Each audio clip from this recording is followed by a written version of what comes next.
Welcome to Awakening You channel. If you appreciate what we do, please support us. Thank you. Dear ones, I am Archangel Michael. Today, we will close these topics related to the soul and feelings. Today I'm going to talk a little about another aspect related to feelings. One thing I've been saying here for a few days, you already asked me, so it's worth talking about: family.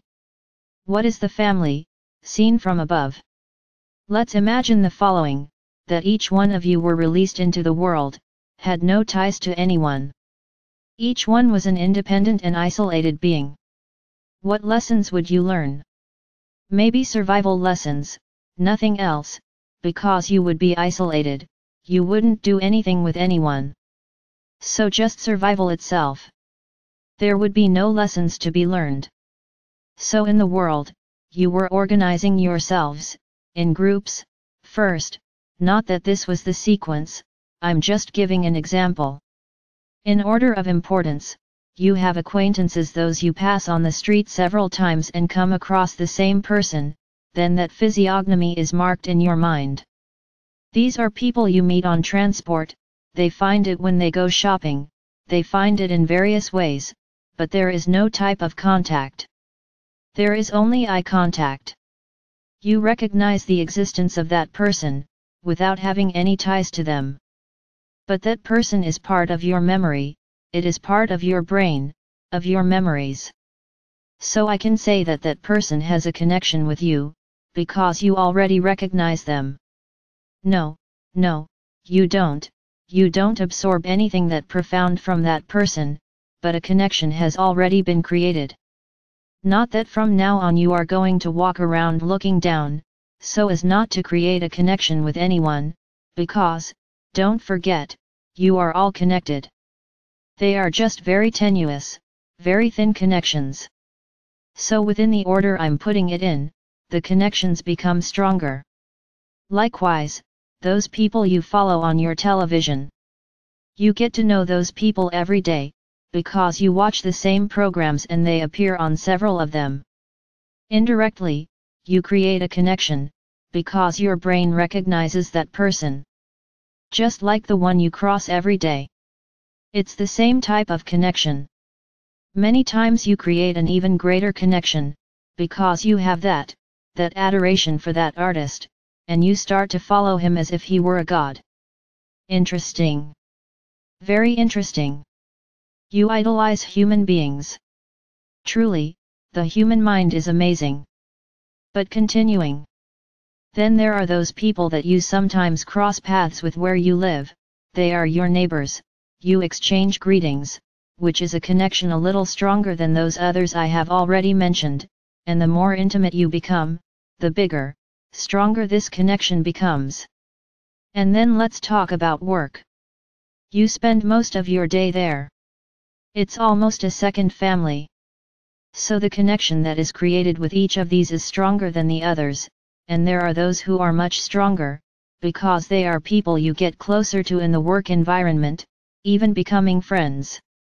So with friends, the connection is even stronger, and the longer the coexistence, the greater the connection.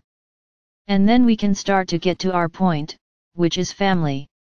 What did I say to you yesterday? That the evolution of a soul is directly linked to feelings, what it experiences, what it emanates and what it feels. You suffer lessons all the time, with friends too, because that friend doesn't always act the way you agree.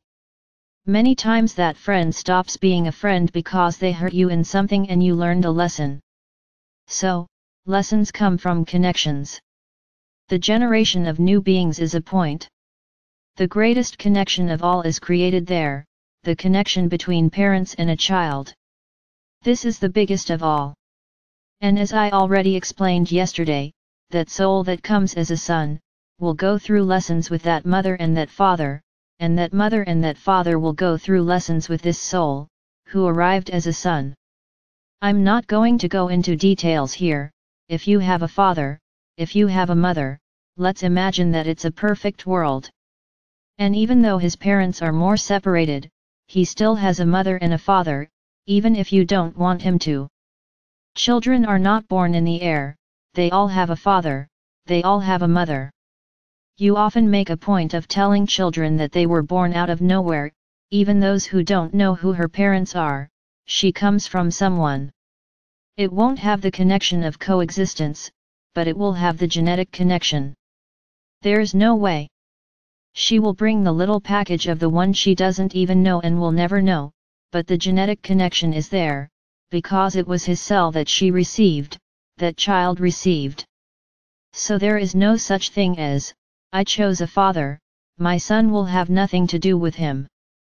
Your mistake. It has everything to do with him, because that cell of his, which brought his genetic packages, will pass on to a child. And you don't know what you might bring in those little packages. Continuing.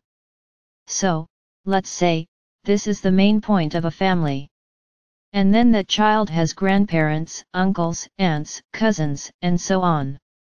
When she is born she gains a lot, because she has a lot of people hanging around her. So what is the family seen from above? They are souls who decided to come, in that place, at that time, and through affinities they came together. When a soul is about to incarnate, what is said to the karmic council? Look, I want to come into a huge family. I want to have many, many brothers. I want a big family, a noisy family, a lively family, beautiful. And the universe conspires for this, a family that fulfills these predicates and that has similar energy frequencies. Very good. And he was born into a family like that, full of brothers, full of uncles, with a huge family. Then there is that soul who says, no, I am a very quiet person, I prefer to be born in a small, quiet family, in the countryside, isolated from the noise. Very good. And this universe organizes and the soul is born. Of course, added to this come those lessons. What does the soul have to go through? The karmic council knows all the lessons she has to learn, and which family can go through the same lesson, so that both can evolve. Ah, this one is more suitable, and it is in that one that the soul will be born. I already said it, but I'll repeat it, souls do not reincarnate in the same families. This is wrong. Because if that were the case, you would not evolve, you would be reincarnated in the same circle, repeating the same mistakes and no one would evolve. So you change places with each incarnation. It may happen, it is not impossible, that one day you will find yourself in a family with people who are part of yours, of your little packages now. Yes, it may not be impossible, but it is not the rule. It's not the rule. Then many people say, oh, I don't get along with you because I'm paying the karma of our last incarnation. No. In the last incarnation, person A had problems with the other person, and she had to come to this life to relearn the same lesson, but not with that person she had in the previous incarnation, it will be with another person who has the same lesson to learn, but another soul. So it gives you that feeling that you are repeating things from past lives. No, no, no, no. As you usually say, there is a rotation. Every hour you are at one point. And that's what I already said, at the end of the day, you're all related, because the packages already crossed each other a long time ago. You all have packages from each other, because you have reincarnated in various places on the planet, and your genetic tree is very long. How many incarnations have you had? Think about this, there at the beginning of time, there in the beginning, there were 10 couples. These couples had children. The children had relationships with the children of other couples, and it was rotated. So we can almost say that all the people who were born from them, all of them, have practically the same origins, because at some point they crossed paths, the genetic line has crossed. So my brothers, why the separation? But this is not the case. That's not today's topic. So let's go. So families are formed. Each generation that is born finds a larger, upward genetic tree, and there are wonderful relationships, there are horrible relationships, there are so-so relationships. There are those families that get together every weekend, are extremely close, and are all very happy, because they are at such a stage of evolution, in which everyone has practically the same evolutionary frequency. So everyone resonates peace, resonates balance. So happiness reigns there. No, I'm not going to say that there weren't those small problems inherent in any relationship, of course they exist. If they were 100% perfect they would have already evolved, they would no longer be incarnated. But there is a balance, in which most of the time, they are emanating love, they are emanating unity. There are, on the contrary, those families that are every man for himself. Everyone in his house. Then when someone dies, everyone finds each other. Ah, how long? Life is very busy. And then comes that list of excuses you usually make. All false, because in reality you really didn't want to see that person. Be truthful, please. Then when you find it, it's that emotion. How much falsehood? What you wanted most was to keep the person away, that's why you didn't get together. But when you die, you have a commitment, right? To say goodbye to the one who left. Then everyone sees each other, everyone gets together. Beautiful existence. Beautiful family. Why is this all? Because one is angry with the other, one doesn't agree, and keeps swallowing, then one is jealous of the other, one has a better situation than the other, and then he thinks that the one who has a better situation has an obligation to help him, as he doesn't help, then he is no good, and so on. And so on. The reasons are countless. So you can see that there are all types of families. It's family in name, surname, nothing more, because in union, they are more united even with many friends than with family. Why does this happen? Because the degree of evolution of these souls is not the same. So there is an energetic dissonance. Those that are more evolved usually don't get along very well with the rest, because the very structure of the soul keeps it away so that it does not become contaminated. No, do not be angry with your souls. This is normal. The soul is evolving, the soul is doing a magnificent job of evolution. Then you get together with those family members who only know how to complain, who only know how to say bad things, who only know how to lower their vibrations. Why is that soul going to join them? So she stays away. Leave it to get together when someone dies. And that simple. Begin to understand that each soul has a path. That's what I've been trying to tell you every day. It's not because of your family that you have to get involved and maintain the vibration they are emanating, since you're up there.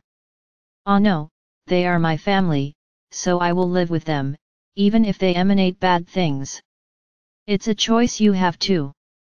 But don't forget, that you have a soul and higher self, which will not agree with this at all. That free will is respected by us, what your higher self decides is decided. He will start to create situations for you to separate yourself from this family, because it is not good for you, you're not seeing how bad you're doing. So my brothers, that's it, that's where families live, who call themselves families. Taking advantage of this topic, and what I just said, I'm going to do a small aside.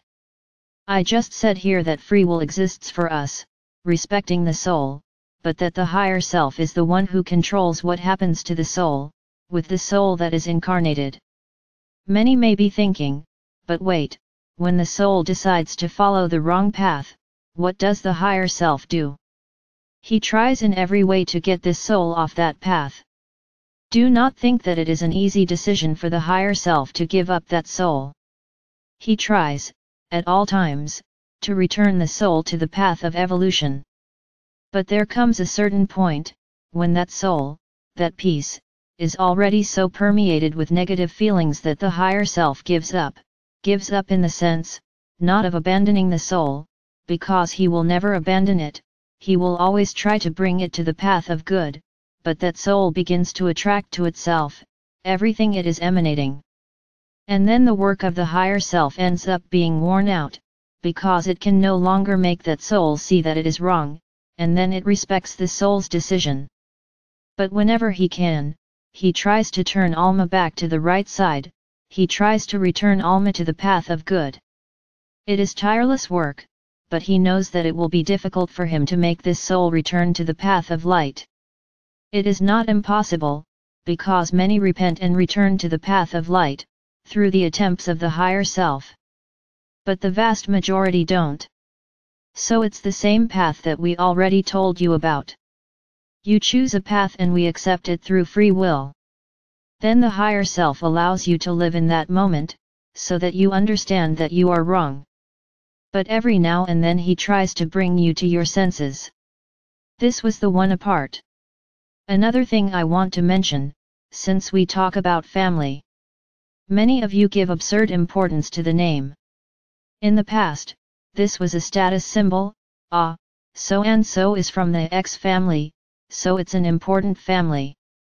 Fulano is from the Y family, this family is really bad, there's nothing important about it. Interesting. Very interesting. When you die, do those in the important family decompose differently than those in the bad family? No, everyone dies the same, everyone loses the human carcass. One day or another, you lose. I can even understand that often those who are more important, who have more financial conditions, often manage to prolong their health, precisely because they have more conditions, from that family that doesn't have it.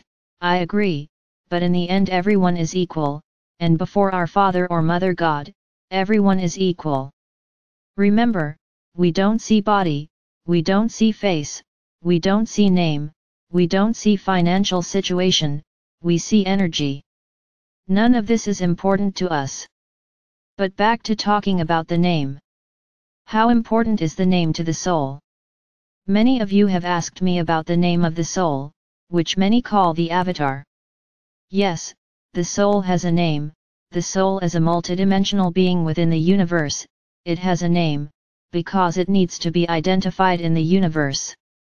Like this? Does the universe know each being that exists? Exactly. This is not out of control. Each soul that is created receives a unique name. This is why you often ask the name of the avatar of the soul, and we are a little reluctant to answer, because two souls can even have the same name, visually, for you, they're within the third dimension, but for us, each name is a different energy, and is pronounced differently. So why keep telling you the name? I can say that one avatar has the name A and the other person's avatar also has the name A. And then you will ask yourselves, what do you mean, two souls with the same name? But for us, that A of the first soul has a different energy, it is not pronounced like A, nor is the other one. For you it is an A, but for us it is not. Then each soul receives an energetic name, which often has no pronunciation in their language, because they are names created by our Father or Mother God, and are not repeated. Each soul has a unique name. It is as if it were a document of the soul throughout the universe, where it is found, when you want to find it, because everything is catalogued. I'll say it like this so you understand. Let's say that there is a large database in the universe, and that all souls are registered there, and where they are, it is marked, and every piece of every soul, in the same way. Many with their mouths open. That's right, my brothers. So you can see that that name is a very complex name, which sometimes comes out as an A in your language, but it is not an A in the universe. It has a whole structure, so it cannot be duplicated, the soul is unique. Very good. So, you here on the planet and on other planets too, you name people, the beings that are born. And then you choose a bunch of names, using the most varied criteria possible. Some choose it because that name demonstrates energy, demonstrates power, demonstrates superiority, others invent names that are highly complicated in every respect, in which the being who will receive that name will suffer a lot because of the name. But you don't think about that, right? You only think about satisfying your own ego. Ah, I'll use the name I invented, and damn whoever is going to receive that name, because he will suffer a lot for the name you gave him. But that's not important to you, right? You only think about yourself, they don't think about the other. Selfishness is enormous. So you create names, surnames, first names, a lot of stuff, to form the name of an individual, of a being born on that planet, on that star. This name transforms into energy in the universe. It is as if this planet also had a database, where all the names are placed and linked to that piece of that universal soul. And then you created the mechanism for changing women's names when women get married. Very interesting. What happened to the name that was in that database? Did he cease to exist? No, he did not cease to exist, it is he who exists. This was a device for domination, to take away the power of women, of the feminine being, the power of feminine energy. Because as she changes her name gets lost in space. And what happened to her name? So it's as if that piece, that soul, had two names, or more, because this continues to prevail in today's world, and this only takes away the energetic strength of your name. So, in anything, any energetic work, that you do, never stop giving the name you were given when you were born. This is your name in the universe, the others are small appendages that were attached to that piece of your soul. It's as if they don't have much value, because your name is the one you received at birth. There are those cases in which those absurd names, which are given to children, are now allowed to change the name. Another problem. It is also another appendix, which is placed on that name, because the energetic name is that of birth. Be it good, be it bad, be it beautiful, be it ugly. It is your energetic name in the universe. Not that the others aren't worth it, they are valid, but they do not have the energetic intensity of the birth name. So whenever you are going to do anything, that is energetic work, that deals with the energetic, spiritual part of you, it is your birth name, never the current name. So understand, the problem you cause your children when you give them these names. The problem you women cause when you change your name. Yes, no, I'm not going to say here that this harms you, no, it's not that it's harmful, but that new name you gained has no energetic value for the universe, it had to be placed in that piece of your soul, because it now represents you, but it does not have the same energetic power as your birth name. Yes, it is by this name that you are recognized in the universe, that piece of your soul is recognized in the universe. But what about the repeated names? How is it?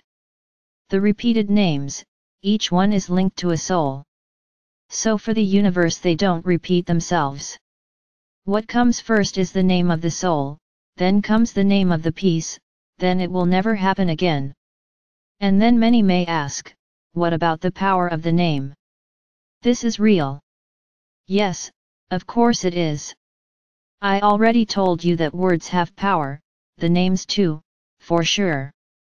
The name, that word that represents the name, because it is nothing more than a word, it has a charge of energy, we can say so that you understand, you have a crystal inside your body, and when you are named, if it is a strong name, that crystal attracts good energy, attracts the energy inherent in that name. So this is already a starting point for your journey. You are already emanating good energy to the universe through that name. Now if it's a complicated name that you invent, and that will cause a lot of problems, that's exactly why it causes the problem, because it is a name with practically zero energy. So he will attract all sorts of problems, precisely because of the weak energy he has. So be careful, my brothers. Be careful with the names you choose. It's not seeing a name written on a wall, and I'll put that there. Try to find out what it is. Suddenly you are using a name from another language that represents something very bad, but you thought that word was beautiful, and you gave it to your son. You've already condemned him to have problems, because that name won't attract good things. So see how important you are in your children's journey, starting with the name you choose. The poor guy didn't have a chance to choose anything. It is you who choose. And then they invent millions of things, and what's worse, they invent the wrong things. If you don't know what it is, you don't know what it means, try to find out, but don't keep putting in words that you thought were beautiful, but that you don't know what they mean, and puts it on children. You are already beginning the path of their suffering. Many are now regretting what they did.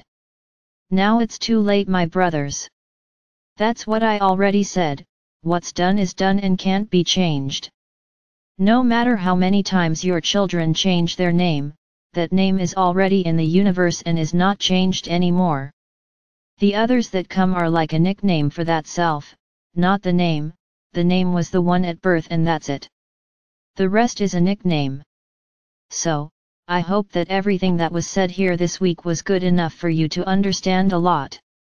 I hope I have touched your hearts, and that you reflect on those feelings that you actually have to change.